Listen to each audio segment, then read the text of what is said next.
Morning guys, Dr. Corey here. Welcome to your Monday Motivational Mastery session.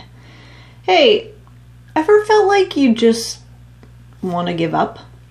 You just want to throw in the towel. You want to say, screw it all of this was for naught. Like I am no longer going to put any effort into this any longer.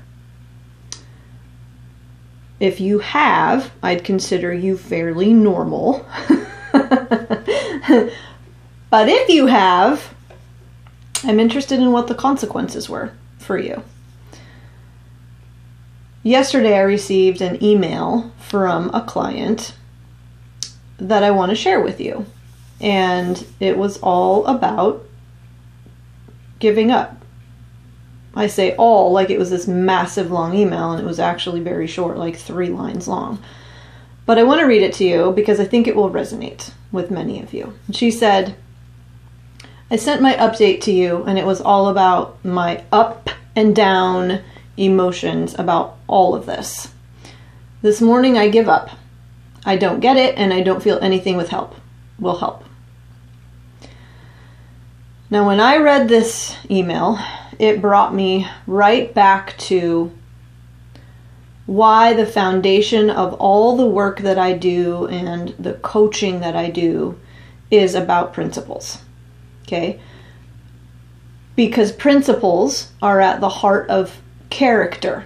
And it's our character that is going to serve to guide us through a sound process, especially during the times when giving up is right there just taunting us, okay? When things aren't going particularly well, when the expectations that we have, anyone relate to that word, are not being met either. My reply to her was fairly direct and straightforward. We have that sort of relationship. That's what she's asked of me. I'm not necessarily one to sugarcoat. And yet there are times when it's appropriate to really monitor how you say things. All of you who are coaches out there understand that to reach the people that you're working with, you're going to be very responsive to who that person is and what you've seen works and doesn't work with them. But I said, good morning. I have a question for you. Because what I've read here in this email from you is really not aligned with your character and the self that I understand you want to embody. I said, what happens if you give up? What will the consequences be? And I added, because as I see it, as frustrated and down and pissed off and or confused as you may feel right now, there are quite a whole lot of things that have not been considered, that we haven't tried, that, you know, stones that have gone unturned. And you're willing to just say, I give up? For what? Help me understand. So let me put this into some perspective for you guys. At the ground level, this client needs help with developing emotional flexibility, okay? Emotional stamina, emotional agility, and emotional resilience. As I think about this, these are the makings, the fundamental attributes, if we can call them that, of a world-class athlete, right? They need emotional stamina, emotional agility, emotional flexibility, and emotional resilience. They also need that physically, physiologically. Now, you know, guys, no matter what your goals are, and this client in particular is working towards fat loss. She's got 7 to 10 pounds she wants to lose, and it has been I would say, an arduous process. There are certain things that she's really needed to change, and it's felt difficult and hard. And my hope is that she can move from a state of, when something goes poorly, looking at it as a challenge as opposed to a catastrophe. Okay, that's an important distinction. But no matter what your goals are, the process, this is a very important P word. Remember this word.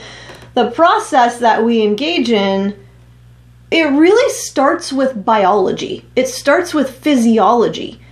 And then it ends in psychology. Okay? Now here's what I mean by that. What was happening for her biologically was she was in a state of fight, flight, freeze. All of you guys know this. That's the threat state. She was perceiving in that moment that she had zero choices available to her. Okay? Now, that's not actually rational, but that's what she was experiencing biologically. And in that state, there isn't logical thinking. We can't think in a stepwise, incremental, kind of linear fashion like we do on a daily basis when we're calm and we can be more reflective, right? Now, in a state like this, the best action is actually non-action. That may sound confusing, but let me explain. I don't mean, by non-action, I don't mean it's giving up, okay? That's a very decisive action, giving up. Now, biologically speaking, okay, if we're in fight, flight, or freeze, we're not actively making that decision, though. It's just occurring. We have to learn how to respond to it more effectively. But non-action, what I mean by that is, I'm not going to make any big decisions right now, okay? That's what's going on for me in that moment, because I've become adept at understanding bodily what's occurring. Like, oh, heart rate beating a mile a minute. I feel really hot. I feel super uncomfortable. And this isn't a place that I want to be in. I feel there's the sense of threat, okay? Right now is not the best time to make an important decision about a big goal that I've been working on for months, okay? That's what I mean by non-action. Here's the alternative. Right now, what I need is to breathe. I need to breathe. Because I need to give my body and I need to give my brain the chance to come back online. The part of my brain, my prefrontal cortex, that can be rational, I need to give that part of my brain a chance to help me. Because it became so overwhelmed with signals from the emotional part of my brain that it was like, can't, nope, too much, can't do it. I have to bring it back. And we can do that, guys. Breathing is the first step to doing it. We have to pause, all right? And what that allows us to do is to come back so that we can be, here's another P, productive, all right? And to respond versus react. When I say react, I mean impulsive, right? Knee-jerk, reactionary. I give up. Fight, flight, or freeze, that's reactionary. That's impulsive. That's not reflective. It's not responsive. Okay? It's not thinking through. All right? It's not engaging a process, a deliberate one, a conscious one. Now, when I say emotional stamina, this involves not getting lost in and becoming consumed by the thoughts that tell us that what we're experiencing is a catastrophe, like I mentioned before. The thoughts are going to tell stories about what's occurring, how we don't have any choices, how this isn't worth it, how we're not worth it, how we're bad, how we can't get it right, how come we're always doing things so wrong. And of course, that's going to throw us into that biological tailspin and have us in a place where we don't know what to do. There's nowhere to go. Okay? The opposite of this, if we can call it that, on the contrary side. When we have the stamina emotionally, we have some level of intelligence about what's occurring emotionally, when we can be more flexible emotionally, we can move closer to being in a place of curiosity, all right, where we can ask generative questions, where we can get a little bit creative about what possibly we could do that we haven't before. That's not, that state right there, that creativity and curiosity, isn't possible when we're in fight, flight, or freeze mode. Okay.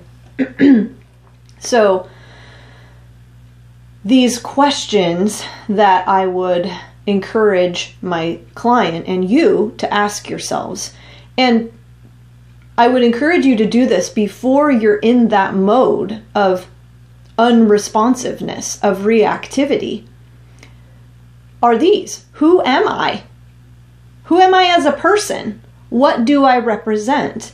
How do I show up in the world? How do I show up for myself? How do I show up for other people? Okay. How do I manage problems? What's the process that I go through? And it might involve you being incredibly observant about your own behavior for a day or two or a week or two.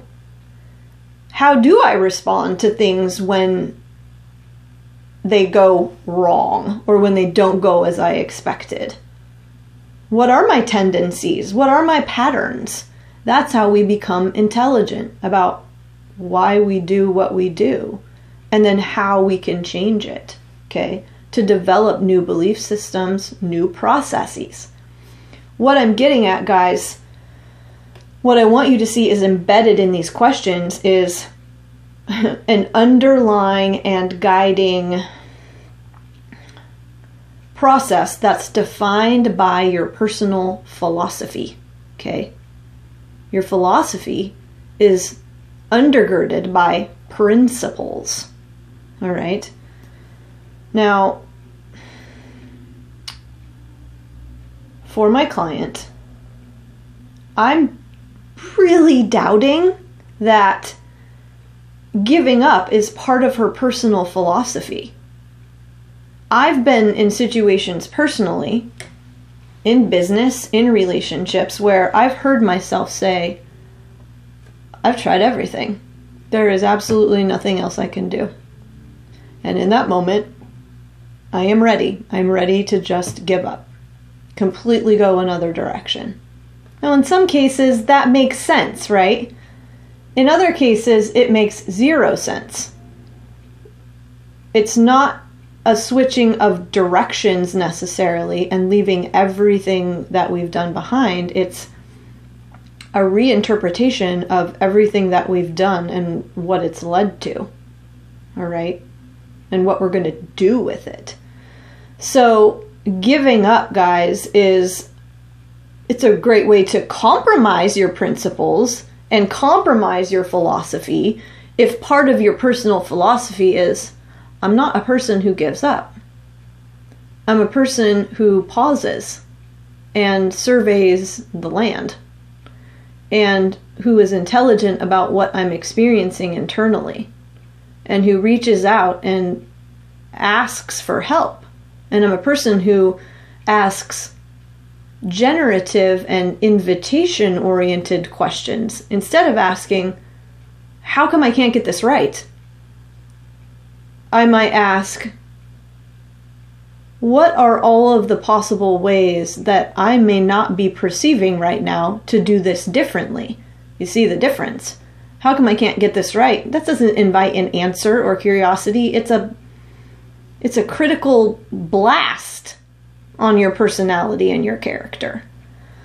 So guys, today, I'm really asking you to consider your philosophy and your principles that guide that philosophy, and to reflect upon what your process is and or will be when you're managing problems. Putting problems in quotes here, because remember, problems are really all about perspective, how you're viewing the situation or the circumstances that you're in. Hope this helps, guys. Have an awesome week.